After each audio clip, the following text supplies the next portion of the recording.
Ito yung aking jadelet na binobonsai. Ayan, mahaba na sila. Pwede na natin siyang i-trim or i-cut natin tapos i-propagate natin itong aking jadelet. So, mag-start na tayo. Ayan, ito. Mag-iiwan ako ng konting dahon para maganda naman tingnan. So, ayan.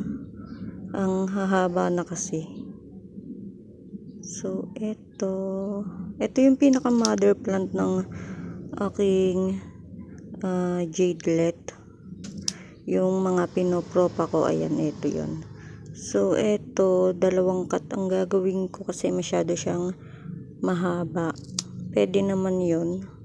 So, ayan, pwede natin tong itanim. Ayan, no, dalawang cut yung ginawa ko. And then, dito. Ayan. Tapos, sana pa tayo. Ito, pasensya na kayo sa mga dumadaan na sasakyan na. So, ayan. Pwede na to. Ayan. Tapos, ayan, hanap pa tayo. Hindi ko masyado siyang kakalbuhin kasi ayan, dito ikat natin. Itong isa na to, ikat na natin yung stem niya. Ay, nakatago naman siya. So, cut na natin dyan. Masyado na kasing mahaba. Tapos, cut natin.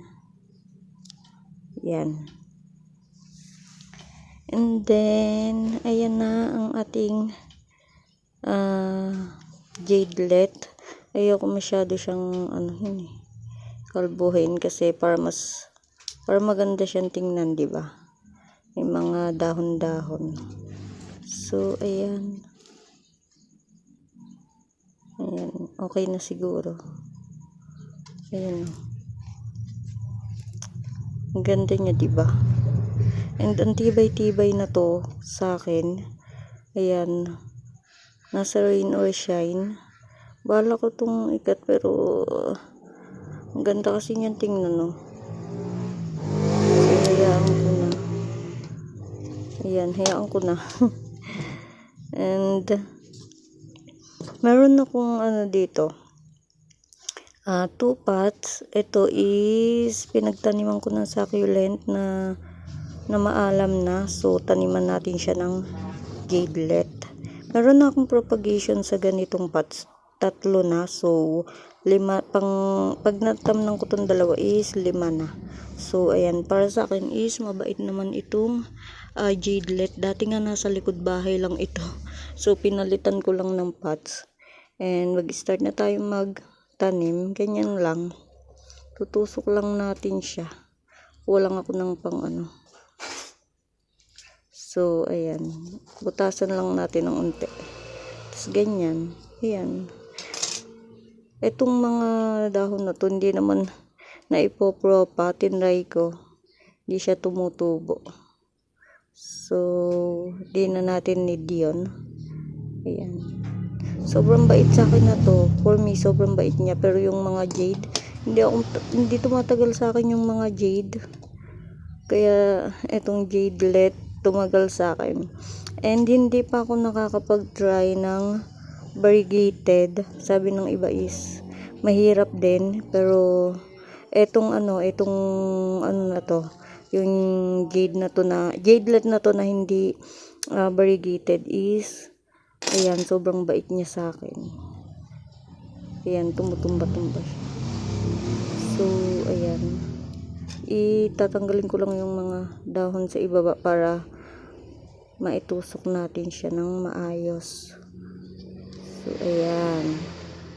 Ang ganda na to. And, mabait pa siya. Soon, mag-try tayo ng variegated. Tingnan natin or subukan natin. Kasi, ang ganda-ganda na yun. Gagandahan ako. Meron pang parang color pink. Tapos, yellow. Ayun. Meron na yun. Kaso, pag budget na tayo. Tsaka ayan, malay natin, di ba? And pasensya na kayo sa sobrang ingay dito sa amin, ha. Tabi kasi kami ng kalsada, kaya daming dumadaan. Hindi ko naman mapipigilan yun. So ayan, naka one pot na tayo. Tapos ito, ayan, tanggalin lang natin yung mga down sa ilalim para mas madali natin siyang maitusok.